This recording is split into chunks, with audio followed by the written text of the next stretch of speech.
Hi guys, my name is Nao Laila. ပြီးတော့ကျွန်တော်က CIC မှာကျောင်းမိထားတဲ့ student တယောက်ဖြစ်တယ်ပေါ့ကျွန်တော်က CIC ကို February 2024မှာစ join ပြီးတော့ November 2024မှာကျောင်းမိခဲ့တယ်ကျွန်တော်က architect တယောက်ဖြစ်ချင်တဲ့အတွက် CIC မှာ architect နဲ့ဆက်ဆက်တဲ့ course တွေကိုလေ့လာခဲ့တယ်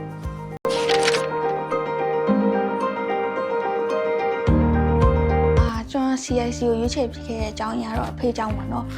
အဖေကကျွန်တော်ကိုခဏတောင်မှကျောင်းတက်စေရှင်တယ်အဲ့နဲ့ကျောင်းနေလိုက်ဆောင်ဆန်းနဲ့နီးစပ်ရာတွေကိုလည်းမေးမြန်းကြည့်ရဲအဲ့မှာကျွန်တော်ကိုရဲ့တငယ်ချင်းကရန်ကုန်ရဲ့ CIC campus မှာကျောင်းတက်နေရဲသူကလည်းမန်လေးမှာလည်း campus ရှိရဲဆိုတော့ကျွန်တော်သွားဆောင်ဆန်းနိုင်တယ်အဲ့မှာသွားဆောင်ဆန်းတဲ့အခါမှာကျောင်းကအမတွေကလည်း course တွေကိုတခြားရှင်းပြပြီးရဲပြီးကြရင်ဒီရဲ့ Canada Grade 12 Pre-University Program ပြီးရင်သွားလို့ရတဲ့ pathway တွေကိုလည်းတခြားရှင်းပြပေးခဲ့ပေါ့အဲ့ဒါနဲ့အဖေရဲ့ဆန္ဒနဲ့ကျောင်းရဲ့ system နဲ့ထပ်တူကြတဲ့အတွက် CIC ကိုရွေးချယ်ဖြစ်ခဲ့တယ်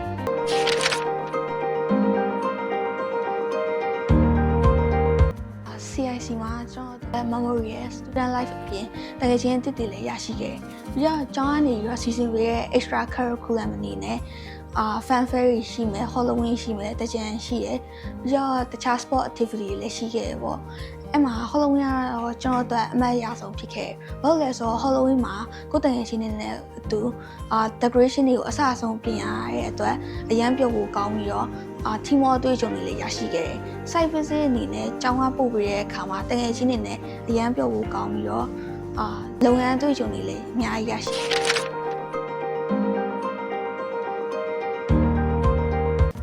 assignment တွေလုပ်တဲ့အခါမှာလည်း teacher တွေကနေပြီးတော့တခြားရှင်းပြပြီးတော့ကူညီပြီးတော့လိုက်လုပ်ပြီးရယ်အဲ့ဒါပြုံမှာ academic team နဲ့ senior တွေရဲ့ကူညီမှုကြောင့်လည်းassignment တွေကိုအခက်အခဲမရှိဘဲနဲ့ကောင်းကောင်းလုပ်နိုင်ခဲ့တယ် course တွေပြီးတော့ကျောင်းလျှောက်သုံးတဲ့အခါမှာလည်း visa အတင်းကနေပြီးတော့ပြီးွားရင်လည်းတွေ့ဆုံပြီးတော့တခြားဆွေးနွေးပြီးရယ်လိုအပ်တဲ့အချက်လက်တွေကိုလည်းတခြားရှင်းပြပြီးတော့ extra care အနေနဲ့စစ်တဲ့အထိ appointment တွေမှာယူပြီးတော့လုပ်ဆောင်ပြီးရယ်အဲ့ဒါကြောင့်လည်းကျွန်တော် CIC ကိုရွေးချယ်ခဲ့ရအမှန်ကန်တဲ့ရွေးချယ်မှုဖြစ်ခဲ့ပါတယ်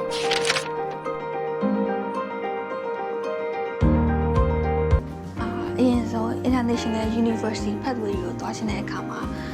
counseling လုပ်ဖို့ကျွန်တော်အနေနဲ့အကြံပေးချင်ပါတယ်ပြီးတော့ကိုဘာဖြစ်ချင်လဲကိုပိုင်နိုင်ငံသွားချင်တဲ့ပုံမှာမူတည်ပြီးတော့